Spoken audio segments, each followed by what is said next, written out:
Yo, what up guys, it's Flark, and double legendaries are out. This is very exciting. If you are revered with a new faction, you can craft the Unity legendary on any slot that you want and upgrade it to 291. Now, of course, when you pair this with your class or spec specific legendaries, you can get some insane combinations. Other classes have some wild synergies, and DK is no exception.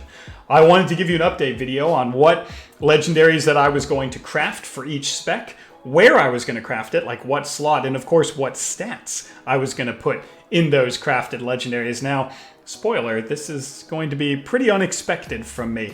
I thought a lot about it, and I have some interesting choices that I'm going to tell you now. Now, we're going to have to do some experimentation with it over the course of the season, and of course you do not have to do what I'm doing, but hear my rationale. We're going to talk through it. And if it sounds like a really good idea, like it does to me, and I'm able to make it work, get some high rating on ladder, and show that it does have some power, then maybe I've found something very, very special here. But let me talk through it right now. At the beginning, we're going to start with, where are we going to put the Unity? So, of course, you can recraft this once you're revered. I'm not quite there. You can craft it on any piece, and you can upgrade it to 291. I believe you're going to stay with the waist. This is not very controversial. You get a free socket, which is great. It doesn't take up any tier slots, which is huge. It's still a waist, so it gets you some good stats. This is very nice because it doesn't overlap with any of the Frost or Unholy Legendaries either. So you can use the Unity waist for either spec, and you can switch between them. So for Frost and Unholy, you keep that Abom Limb Legendary, the Unity Legendary, on your waist. You crafted it again here, and you get that free socket, which is fantastic. You upgrade that to 291, but also, I believe that you craft it with haste and mastery for both specs. You're going, what the heck, why? There's not even verse on that piece. Well, I think that with all of the PvP pieces getting a ton of verse, even though the tier sets don't, two of them do, the helmet and the shoulders, and all of the PvP pieces will be getting upgraded to their new max level of 285 rather than 259. You'll probably float around the 25% verse window. And you think, that's tiny, that's less than I had last season. That's okay. The reason you needed all that verse last season is because, I don't know, you had a tier set that made it 40% more effective for both damage and healing. So survivability, because DKs do a lot of healing, and damage. That made it far and away your best stat. Now it is still a fantastic stat, but it is your main stat on every single piece you're rocking with PvP. Does that mean you need to still stack as much versatility as humanly possible? Perhaps not. This new tier set gives us a ton of stamina. The upgraded gear gives us a ton of stamina, and being able to use Fallen Crusader is going to give us some more survivability. For both Frost and Unholy, they'll both be using Fallen Crusader when the 4 set comes out.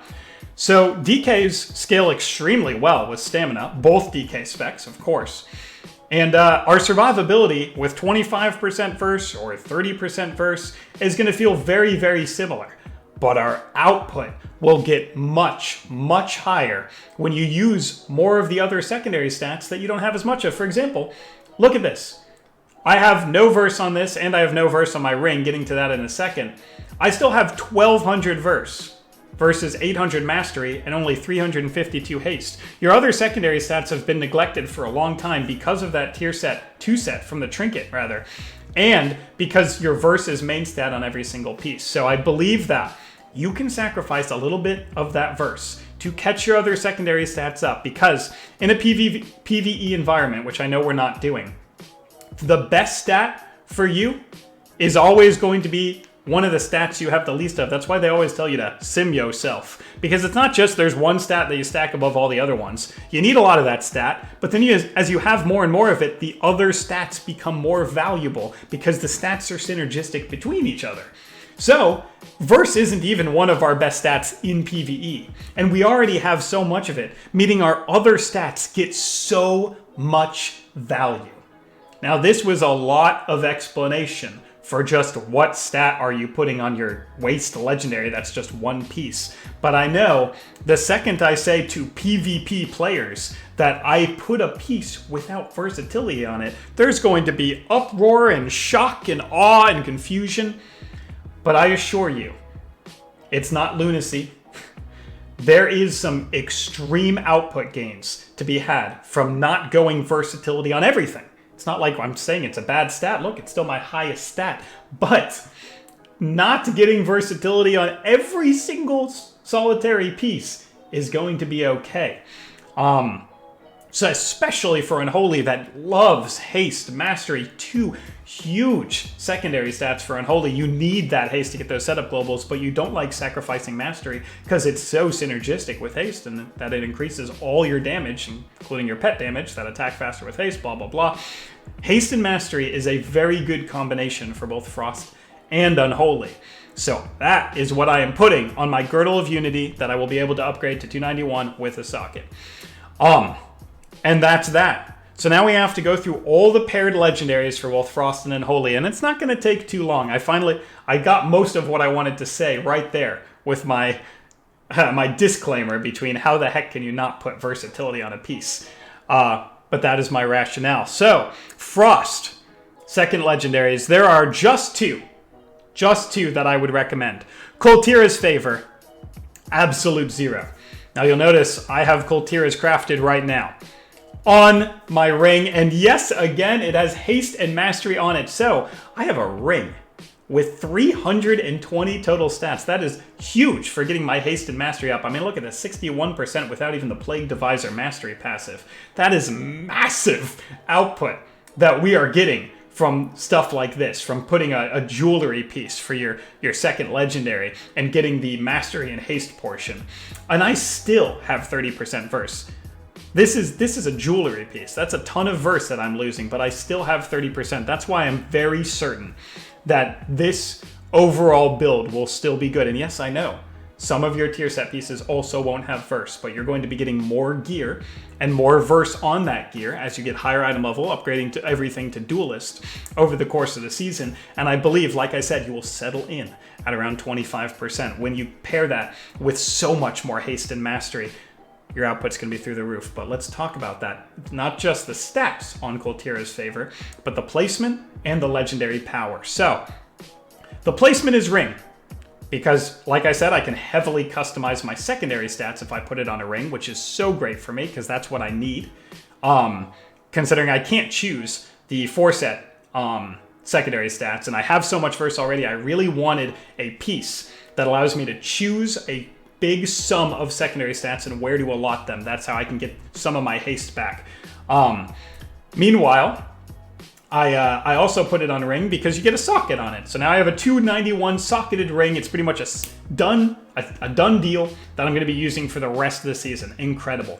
But why is haste now all of a sudden important for Frost? You understand maybe my spiel about verse and mastery, but how the heck did I all of a sudden go to haste? Well, I'll tell you. My 2-set gives me 8% crit. My Killing Machine always makes me crit. And Hermer's Arsenal gives me 18% crit during my goes, which I will, by definition, get this off because of Killing Machine automatic crits and the Remorseless crit, giving me more chances for Abom Limb Ticks or Remorseless Winner to proc this thing. So I have more than enough crit, clearly more than enough mastery, and clearly more than enough verse. So haste is my only thing that I'm lacking. And it's solid, even though I have a conduit for it, because that conduit for the empowered rune weapon haste is not up in my second go. It's only up in my first, which means one of my pillar goes just feels so weak. But if you have a lot of base haste, if I can get a little bit more haste across this setup, and I have Koltira's for the refunding runes, then my minute go, especially with 4-set giving it also glacial advances on that minute go, becomes scary. And if you are not just trading 2-minute goes into all of their defensive cooldowns, then you can get a lot more pressure on them when their stuff is down. See, right now, one of the problems with DK that I hear loud and clear is that 2-minute goes are scripted. They're obvious. What are we supposed to do? They just trade their 2-minute defensives for our 2-minute goes and we never kill anybody. Well, that's not entirely true because our 2-minute go is so disruptive and powerful, it's sometimes hard to trade. Even if you have everything to trade, it's still sometimes not enough. It raises a good point that having so much front loaded into just a very scripted 2-minute setup, sometimes against certain comps, just doesn't feel like enough. But if we can front load more power into our 1 minute go, then we can actually destroy teams by putting them on the back foot every minute, which means they cannot trade favorably into these goes. And yes, believe me, I've tested it. This is without 4-set. My 1 minute go feels so much more powerful with this haste and with Kul Tiras. And that's not even with the 4-set. That will be adding a glacial advance onto every single pillar, no matter what, even if we don't have Abom Limb to pair with it. So, haste. Feeling better for Frost, especially with those crit modifiers we get from tier set and from our Bonesmith Soulbind. Kul Tiras, feeling great for Frost for output. And placing it on your ring is a great way to customize your secondary stats. The other one, of course, what else but Absolute Zero. There is no question, this is still good. I'm going to be crafting both, of course, this season. And when there's something that I need constant disruption against, I'm going to run Absolute Zero. If I don't feel like I need that, like I don't get triples very often, maybe it's a Wizard Cleave, I'm going to go for the extra single target pressure to see if we can run them quickly out of mana and or cooldowns. Remember, spell cleaves do have a problem if you can get high uptime and have a ton of sustained pressure keeping up. Because you're just bombing heals into that one guy and the healer's mana is ticking down. All of a sudden they're and you still have damage because you're playing a more sustain heavy build. There's no way they can get a drink. You're still doing damage always, and you can run people out of cooldowns that way, and of course, win the game. But if you are getting triples a lot, like against ranged melee or against double melee, you will absolutely still want to go Absolute Zero for your ability to control the game more frequently, more disruptive to the enemy team, and stop more of their goes so you can eventually just win the game by attrition that way. So, craft Kul Tiras, Absolute Zero. Craft Absolute Zero on the neck for the most ability to customize secondary stats. Kul Tira on the ring for the most ability to customize secondary stats. And that is Frost in a nutshell. You got it set down to 2 legendary options that you know exactly when you're going to choose one. Wizards and other things that you need single target pressure for, Kul Tiras. Need disruption? You're not finding a way to live against jungle or, geez, the warrior ret training against you? Absolute Zero on your neck and you are good to go. Haste Mastery, I personally believe, is how we're going to slot these legendaries, especially the ones on jewelry. Not because verse is bad, but because you have a ton of it. That's Frost. Now, going on to Unholy, we've got a big daddy legendary that may be used in almost every situation. This thing, Frenzied Monstrosity. When paired with the Abom Limb Legendary, I did a couple tests of it and it is exactly as good as anticipated. It's just too many modifiers. It actually may invalidate that Death Coil Legendary. Sorry, I was right next to it. Death Coil, Death Certainty, 35% damage. It is nearly invalidated by just how synergistic Frenzied Monstrosity is with another modifier on Abom Limb. I've tried it. The damage is surreal. Remember, it's not just 12% damage, it's also 12% attack speed. And when you're giving them so many modifiers and so much haste that you want for Unholy, you do want as much attack speed modifiers as possible, because if they're attacking faster and doing more damage, then you're getting more swings to do those modified damage. It's truly unbelievably synergistic with Unity, of course, our Necrolord Legendary. And I cannot think of a time where you would ever slot off of it. It's so hard to find a time you would ever use anything else. It ended up being everything that we hoped. And when you combine that with 4-set as well, giving you more pet modifiers, Unholy takes over the highest output in the game role. It just becomes something that does more damage than anything else. Doesn't mean it's the best spec.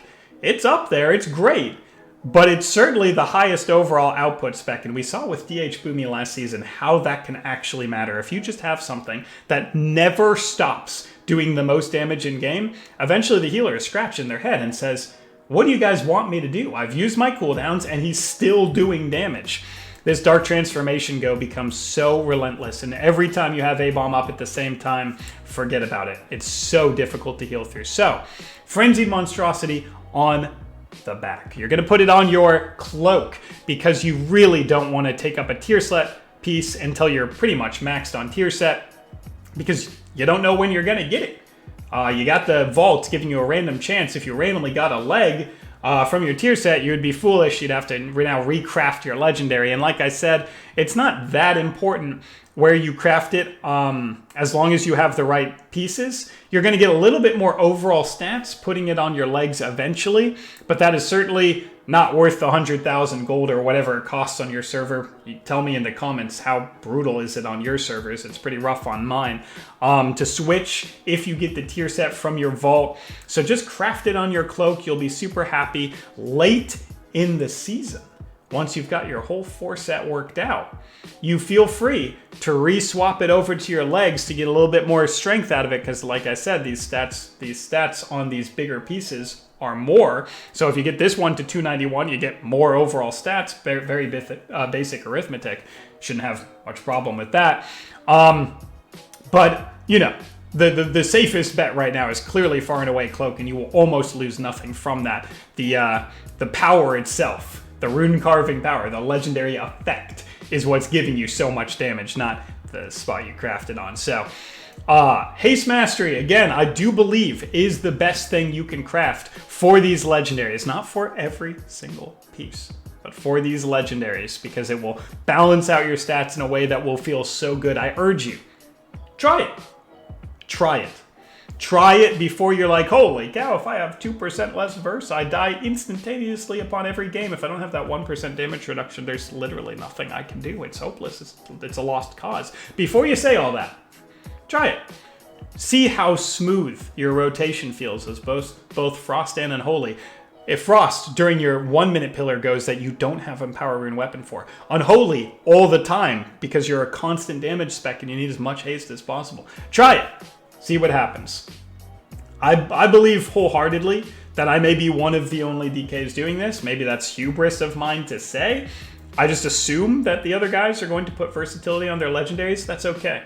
When you look at them and you look at them on the leaderboard and they're like, Jesus, they're using verse and I crafted mine with Haste Mastery. Why is he leading me astray? Remember, these changes are not going to stop the best DKs on planet Earth, Mez's of the world, from getting rank 1. If he gets straight to the top of the ladder board and you see, or leaderboard rather, and you see that he has verse mastery instead of haste mastery, and you go, oh, and your heart sinks and you're like, oh, there's nothing I could possibly do now. I'm going to lose every game because of this. Remember, nothing's stopping this guy from getting rank 1 on his DK if he so chooses to, right? That is something that he's capable of no matter what stats priority he uses. I'm just trying to give you something that I think might give you a little bit of an edge, because it's a little bizarre, but it can be very, very, very powerful if you get the entire setup that I'm working with. And of course, I will do one more update video when the tier sets come out, when we're fully geared, to show you my exact stats, all of them, and their percentages and their ratings for every single one that I personally like, and that will help you get a feel for how powerful it had become. My thoughts on this. But that's what I'm doing with my double legendaries. That's Frost and Unholy. While there was a lot to talk about, I was still able to narrow it down, which I'm happy with. For Unholy, it's a one-track mind. This is perfect. Necro Legendary, Frenzied Monstrosity. Play it every game, and I think your output is going to be so surreal that people are going to hate queuing into you. For Frost, you just got the 2. Kultira's Absolute 0.